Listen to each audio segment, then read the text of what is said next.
L'écrasante majorité des Juifs de France sont originaires d'Afrique du Nord. Pourtant, très peu maîtrisent la langue de leurs parents ou de leurs grands-parents, l'arabe. Et c'est fort de ce constat que deux jeunes gens ont créé le centre Dalala pour la promotion des cultures juives d'Afrique du Nord. Bonsoir, Yohan Tayeb. Bonsoir, Cyril Amar. Alors, vous êtes seul ce soir, mais c'est avec votre ami, Jonas Sibony, que vous avez cofondé ce centre, le centre Dalala. Alors, l'arabe n'est pas votre langue maternelle, à proprement dit, mais celle de vos parents. Et pourtant, vous avez décidé, Yohan Tayeb, de l'apprendre au plus haut niveau, puisque vous êtes agrégé d'arabe littéraire. Racontez-nous votre parcours. Oui, exactement. Moi, j'ai toujours éprouvé une fascination pour la langue arabe, dont j'entendais quelques mots et quelques expressions dans ma famille.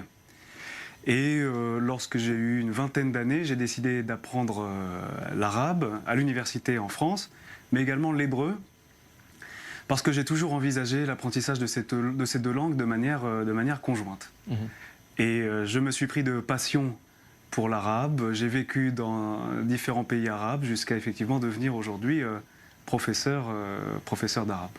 Alors, vous avez baptisé votre association avec Jonas Sibony, Dalala.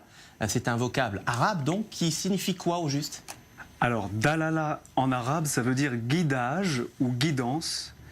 Et on a choisi ce terme-là pour deux raisons principalement. D'abord, il s'agit d'une référence historique au plus important ouvrage judéo-arabe de l'époque médiévale. Je pense au Dalalat el-Ha'irin, qu'on traduit parfois par le guide des égarés de Rambam. L'acronyme Rambam, c'est Maïmonide, donc, ce Maïmonide, professeur, ouais. ce philosophe, Exactement. rabbin, docteur, médecin, contemporain d'Averroès d'ailleurs. Exactement, qui est une figure centrale dans le judaïsme médiéval et qui continue à influencer la pensée juive aujourd'hui. Et la deuxième raison, donc, c'est que le terme Dalala, qui signifie guide ou guidance, nous a parlé parce que nous autres descendants de Juifs d'Afrique du Nord, on a parfois l'impression de vouloir être guidés dans l'appréhension de cette culture-là, qu'elle soit linguistique avec le rapport à la langue arabe ou culturelle au sens large, culinaire, musical, etc.